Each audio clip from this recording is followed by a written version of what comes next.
A nossa atualidade à luz da fé e da teologia de Jesus, programa 63, parte 2. De novo vos saúdo com a minha alegria, a minha paz, também com a minha preocupação humana, presbiteral, também de jornalista que está atento aos sinais dos tempos e como presbítero aliado ao jornalista, à escuta dos clamores das vítimas.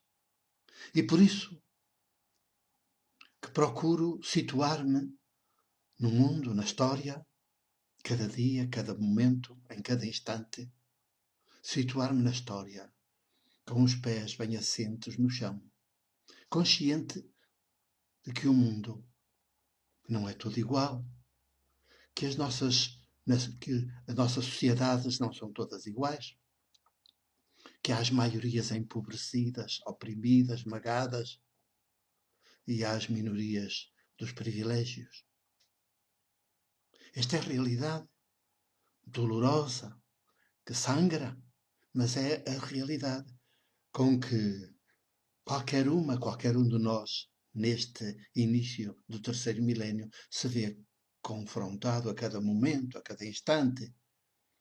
Claro que é muito incómoda e por isso procuramos pô-la de lado, esquecer, atordoar-nos com outras coisas, alcoolizarmos-nos em excesso e distrair-nos com coisas fúteis, com mediocridades, entreter-nos com mediocridades, sem pôr os pés no chão desta realidade que sangra, que geme. E então, nesta segunda parte, mais direcionada para o universo que ainda existe e já não deveria existir, o universo eclesiástico das igrejas, que já não deveria existir, só deverá existir a humanidade. Esse é o projeto de Jesus, é o projeto do Deus de Jesus. Uma só humanidade, que todos os povos sejam um. Que todos os povos sejam um. Um. Não é que todas as igrejas sejam uma, é que todos os povos sejam um. Pronto, um povo de povos religados entre si. Um projeto tão belo, tão simples até de concretizar, mas por ser simples torna-se mais difícil, porque nós estamos muito formatados para nos entretermos e ocuparmos e valorizarmos muito aqueles que se ocupam de coisas muito difíceis, problemas muito difíceis e tão difíceis que destroem a vida dos seres humanos. Ora, nesta segunda parte, assim mais direcionada para esse universo que já não deveria existir, esse universo eclesiástico, religioso que já não deveria existir, fica a grande pergunta, neste início de 2019, o que move o Brasil de Bolsonaro? Quando repete até à exaustão, o Brasil acima de tudo, Deus acima de todos. Sim, o que move o Brasil de Bolsonaro, quando repete até à exaustão, o Brasil acima de tudo e Deus acima de todos. Pois, e onde é que ficam os seres humanos? Antes de mais, os brasileiros. Onde é que ficam? O Brasil acima de tudo. E os brasileiros? Onde é que ficam? Porque os brasileiros de carne e osso, com os seus dramas, com as suas tragédias, com as suas dores, com as suas doenças, com as suas aflições, com as suas preocupações, com os seus anseios. Onde é que fica? Que lugar há para eles? No Brasil acima de todos. Porque o Brasil é uma entidade abstrata. Não são os brasileiros. O Brasil é uma entidade abstrata. É outro conceito. É mais um conceito abstrato. E como se vê, todos os institucionais do poder, a começar pelo religioso, que é o mais perito de todos nesse aspecto, Todos os institucionais do poder gostam muito dos conceitos, lidam bem com os conceitos, mas não sabem lidar nada com a realidade. E, portanto, o Brasil acima de tudo. E Deus acima de todos, ainda por cima. Já não bastava o Brasil, que é um conceito, que não são os brasileiros, acima de tudo. Como ainda vem dizer a seguir, e Deus acima de todos. Então é que não há lugar para ninguém. Já não há lugar para ninguém no mundo, na Terra, no planeta Terra. Afinal, isto é só ou de cada nação e depois do Deus. De Deus não é dos seres humanos que pisamos este chão. E que estamos aqui para para fazer a história acontecer, realizar a história, com grande responsabilidade das nossas próprias vidas e da vida uns dos outros.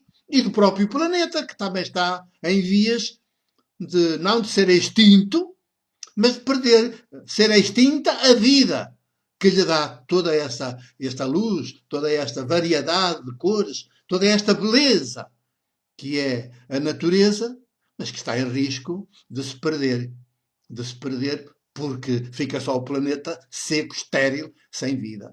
Está tudo ameaçado. E então com slogans destes, como palavra de ordem de toda uma presidência, de um Estado, por isso pergunto o que move o Brasil de Bolsonaro, quando repete até à exaustão, ele e os seus ministros, etc., que são do início deste 2019. Então, tomaram posse no dia 1 de janeiro de 2019.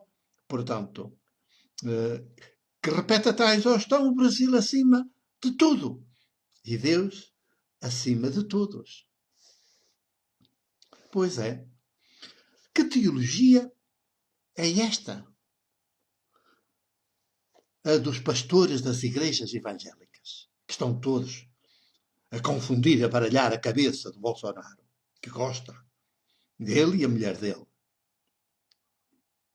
Estão todos ali a trabalhar, a formatar-lhes a mente, a assassinar-lhes ali a toda a hora e instante.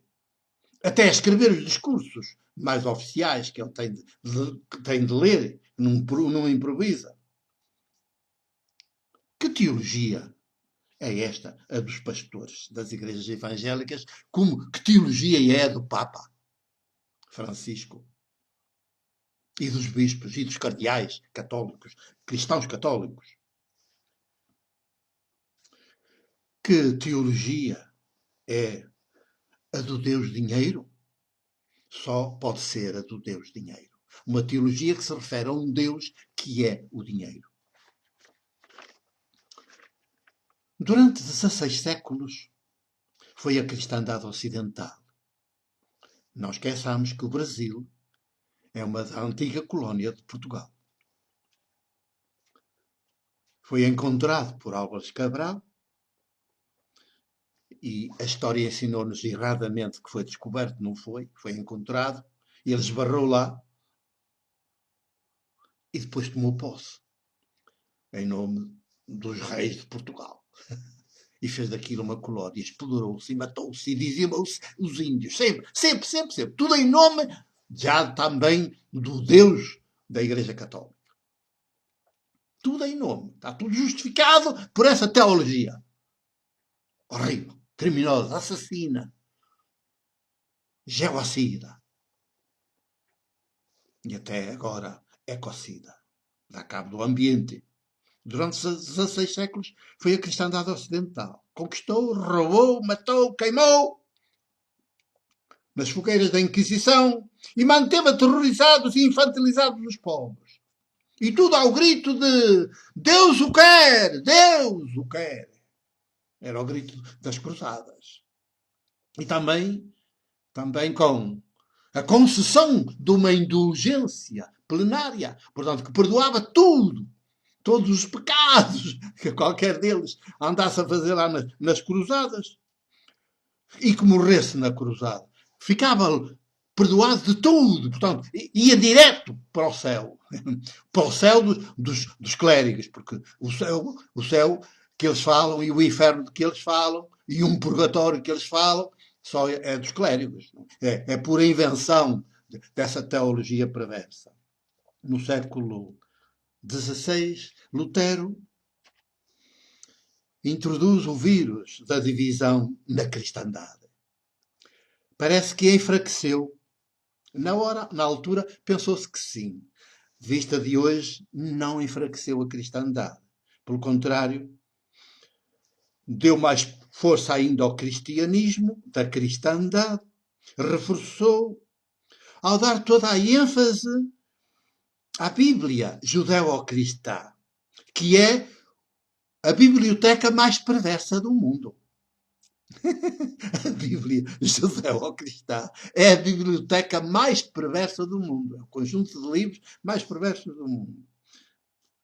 Que é uma criação do próprio poder monárquico absoluto para se auto-justificar. Tem uma teologia, uma ideologia e uma teologia que Jesus chama demoníaca. Jesus histórico chama demoníaca. E então Lutero, com o protestantismo, as igrejas protestantes que começam a partir daí a proliferar, dá toda a ênfase também à Bíblia e, de modo muito especial, às cartas de São Paulo. Portanto, ao Evangelho de São Paulo, em detrimento do Evangelho de Jesus. E então, a partir daí, proliferam igrejas como cogumelos. Até aí era a Igreja Católica una e única, porque a ferro e fogo, mantida a ferro e fogo. Depois entrou este vírus da divisão, mas acabou por florescer tantas outras igrejas que Roma não controla, mas que também não é preciso, porque o Deus que os move é o dinheiro, é o domínio do mundo, das mentes e das consciências dos povos. No século XX proliferam ou florescem muitas das igrejas evangélicas, não na linha do Evangelho de Jesus. Já nem se dizem igrejas cristãs, habilmente já mudaram para igrejas evangélicas. Parece que estão a dizer mais com o Evangelho de Jesus, mas não é. É o Evangelho de São Paulo que dá toda a ênfase ao poder. Ao poder. E ao poder centralizado. Ao poder que tem toda a legitimidade para se impor aos seres humanos e aos povos. É o anti-evangelho. É o anti-evangelho. As igrejas evangélicas são o anti-evangelho de Jesus. O evangelho de Jesus é claro, como água cristalina. Bem-aventurados, felizes vós os pobres. Não é os pobres na miséria, no sentido de miseráveis. É os pobres que o são por opção. Felizes vós os pobres. Isto é, que viveis e organizais a vida social e política de modo, à maneira dos vasos comunicantes, em que cada qual contribui com as suas capacidades e recebe segundo as suas necessidades. Felizes vós, os pobres, os que sois capazes de ser e de viver assim na história. E depois, em contraste, ai de vós. Este ai na boca de Jesus é tremendo. Ai de vós, os ricos. Ai de vós, os ricos. Sim, são aqueles que o Brasil de Bolsonaro está a abençoar com os seus pastores, com as suas igrejas evangélicas. E por isso, que lugar fica para os brasileiros? Que lugar fica para os povos do mundo? Porque o Brasil não é uma ilha. Faz parte de um universo, de um conjunto de povos e de nações. E, portanto, que lugar fica para os brasileiros e todos os outros seres humanos e povos do mundo? Fiquemos a pensar nestas grandes questões. O meu abraço e o meu beijo. Até outro programa.